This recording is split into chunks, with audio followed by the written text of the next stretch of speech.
ராஜி, முதல்லாம் ஃப்ரெண்ட்ஸு கூட வந்து நான் டீ கடைக்கு போவேன். இப்போலாம் ஃப்ரெண்ட்ஸு கூட போகிறதில்ல, அதனால் டீ கடைக்கு போகிறதும் குறைஞ்சிருச்சு.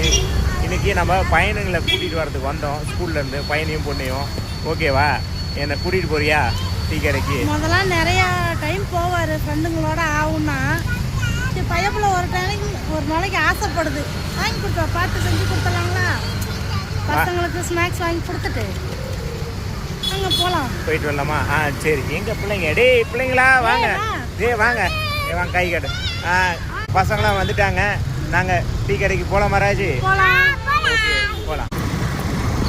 எல்லாத்தையும் வச்சு ஓட்ட ஆரம்பிச்சிட்டேன். அப்படிங்க நான் பின்னாடி உட்காந்துட்ருக்கேன், பாப்பா முன்னாடி உட்காந்துட்ருக்காங்க. டீ கடைக்கு போயிட்டு ஒரு ஹாய் சொல்லிட்டு, மாமா நீ போய் உட்கார வேண்டிய இடத்துல உட்கார, நான் உனக்கு டீ வாங்கிட்டு வந்து தரேன்னு சொல்லி ராஜ் என் மனைவி பார்த்தீங்கன்னா அவங்க கையால் வாங்கி எனக்கு கொடுத்தாங்க. கொடுத்ததுக்கு பார்த்தா காணாமல் போயிட்டாங்க. பார்த்தீங்கன்னா ஐஸ்கிரீம் வாங்குறதுக்கு போயிருக்காங்க.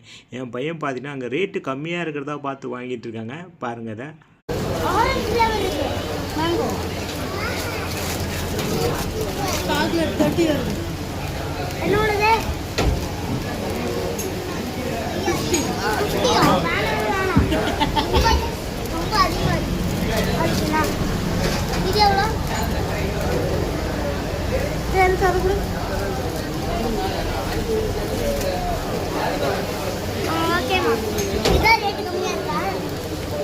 பாப்பாவும் ஐஸ்கிரீம் வாங்கிட்டாங்க. அப்புறம் பார்த்தீங்கன்னா பஜ்ஜி வாங்கிட்டு வந்தாங்க. ஒன்று குழம்பு பிச்சு போட்ட பஜ்ஜி, ஒரு முழுசாக இருக்கிற பஜ்ஜி வாங்கிட்டு வந்தாங்க. அதை நான் வாங்கிட்டேன்.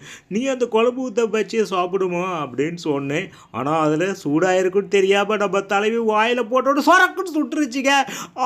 சுட்டு பிடிச்சி சிரிக்கிறா அப்படி கத்தாமல். அப்புறம் எல்லோரும் உட்காந்து சாப்பிட்டோம். எல்லாத்துக்கும் வாங்கி கொடுத்தாச்சுங்க, சாப்பிட்டு கிளம்ப போகிறோம். மறக்காமல் வீடியோ பிடிச்சா லைக் பண்ணுங்கள், ஷேர் பண்ணுங்கள், சப்ஸ்கிரைப் பண்ணுங்கள்.